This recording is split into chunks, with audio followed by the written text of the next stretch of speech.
कि corona virus को पूरे उसका उच्चाटन पूरे जड़ से मुंबई और महाराष्ट्र में कर पाएंगे।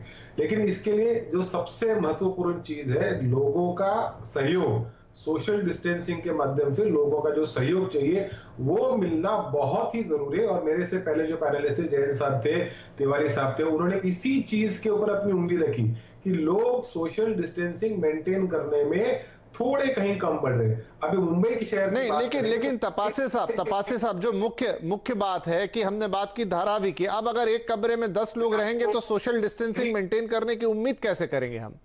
मैं आपको उसी चीज पे आ रहा हूँ। ये मेरी चर्चा का दूसरा पहलू है। मुंबई एक औद्योगिक नगरी है। It is a industrial township. आज से नहीं, हिंदुस्तान की आजादी के समय से मुंबई एक औद्योगिक नगरी रही है। जिस धारावी का आप बात कर रहे थे, जयंत साहब ने बताया, वहां पे पुराने समय में लेदर का बहुत बड़ा उद्योग हुआ करता था, लेदर टैनिंग का बहुत बड़ा उद्योग हुआ करता था। आज सिर्फ मेरे ख्याल से फिनिश्ड गुड्स का वहां पे मेरे ख्याल से कुछ मार्केट है या वहां पे कुछ होता है। अब ये इंडस्ट्रियल सिटी होने के बावजूद, और सिर्फ मुंबई में नहीं, हिंदुस्तान के जो इंडस्ट्रियल टाउनशिप्स है वहां पे अगर आपने देखा होगा तो वहां पे जितने भी लेबर्स है, माइग्रेंट लेबर है या लोकल लेबर है, बहुत ही खस्ता हालत में वहां पे रहते हैं। एक रूम में कहीं 4 लोग रहे, कहीं 6 लोग रहे, कहीं 8 लोग रहे। ये सिर्फ मुंबई की नहीं, लेकिन पूरे हिंदुस्तान की परिस्थिति यही है। मुंबई में विशेष रूप से ज्यादा है क्योंकि हमारे पास लैंड मास कम है। एक तरफ अरबी महासागर है, वहां पे लोग जा नहीं सकते। और मुंबई देखें, अगर आप देखेंगे तो चर्च गेट से लेके विरार तक पूरी एक लाइन में खिंची हुई है।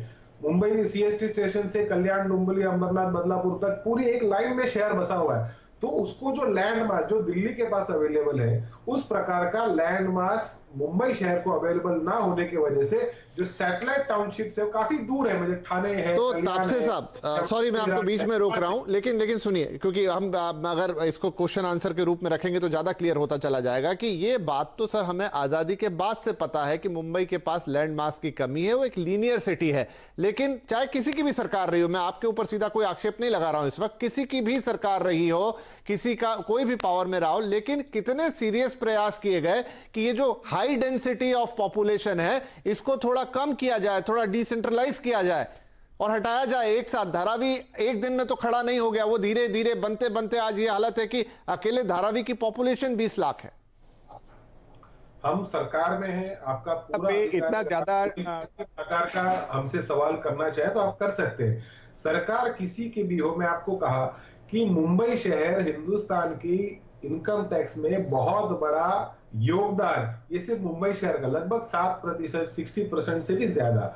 और ये आज से नहीं है, मेरे ख्याल से पिछले कई साल से, कई दशकों से मुंबई एक औद्योगिक नगरी रही है, एक कैपिटलिस्ट सिटी। जितने भी देश के बड़े व्यापारी गण हैं वो ज्यादा करके मुंबई शहर में, जितने भी बैंक हैं उनके सारे हेडक्वार्टर्स मुंबई शहर में। इसीलिए मुंबई को आर्थिक राजधानी भी कहा जाता है। हमारी जो राजनीतिक राजधानी वो तो नई दिल्ली है, लेकिन आर्थिक राजधानी ये मुंबई शहर है। और इसकी वजह से सारे हिंदुस्तान के लोग, सारे दक्षिण एशिया खंड के लोग ये मुंबई से व्यापार करने में ज्यादा अपने आप को सेफ समझते हैं या ज्यादा प्रायोरिटी उस चीज को देते हैं। इसीलिए शायद जैसे आपने बोला कि डिसेंट्रलाइज करके उसकी डेंसिटी कम करना, ये एक पॉलिटिकल विल के तौर पे बहुत अच्छी लगती है। मैं भी चाहूंगा कि इसकी डेंसिटी कम हो, लेकिन क्या हम वास्तविकता इस प्रकार से कर पाएंगे? जो अदर सैटेलाइट एरियाज हैं उनके अंदर भी अलग अलग उनका उद्योग व्यापार खड़ा हो ताकि उनके लोगों को वहीं रोजगार मिले। ये एक बहुत अच्छा पॉलिटिकल थॉट है,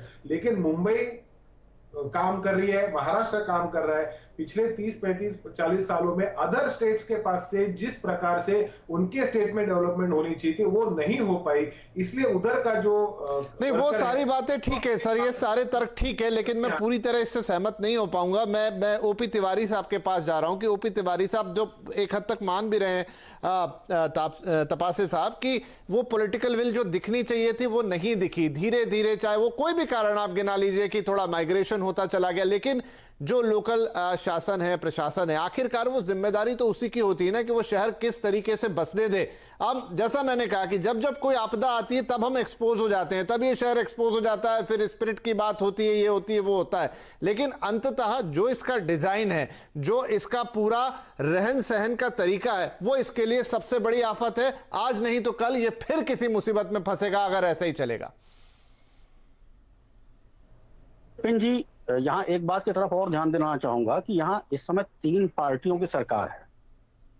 शिवसेना है, एनसीपी है और कांग्रेस है। वास्तव में देखा जाए तो आपको याद होगा कि 1992 में जब लातूर में भूकंप आया था, तो उस समय शरद पवार जी ने जिस तरह से उस भूकंप के बाद की परिस्थितियों को मैनेज किया, एक नैरेटिव सेट कर दिया था उस घटना ने कि शरद पवार तो डिजास्टर मैनेजमेंट के मास्टर हैं। और उसी का नतीजा था कि जब कच्छ में, भुज में भूकंप आया और उस समय अटल जी को जरूरत पड़ी एक ऐसे हैंड की, तो उन्होंने शरद पवार पर भरोसा किया। आज अगर इस पूरी 3 पार्टियों वाली सरकार के, अगर कहा जाए सबसे वरिष्ठ सदस्य, मुख्यमंत्री जरूर उद्धव ठाकरे होंगे, लेकिन सबसे वरिष्ठ सदस्य के रूप में अगर आज देखा जाए तो शरद पवार जी हैं। शरद पवार जी का अनुभव है, बहुत 3-3, 4-4 बार वो मुख्यमंत्री रह चुके हैं।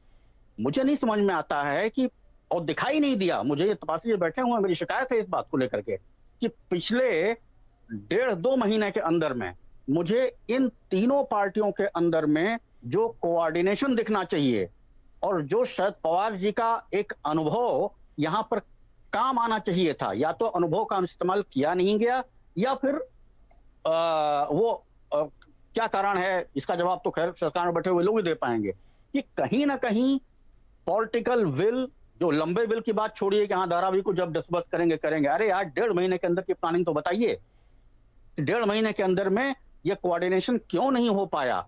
अगर एक आदमी के पास अनुभव रहा है तो उस अनुभव का इस्तेमाल क्या किया जा रहा है? नहीं, आपने एक बहुत अच्छा पॉइंट उठाया है सर, तो मैं इसमें और चर्चा में जोड़ना चाहता हूं। डॉक्टर अरुणा, आप मुझे बताइए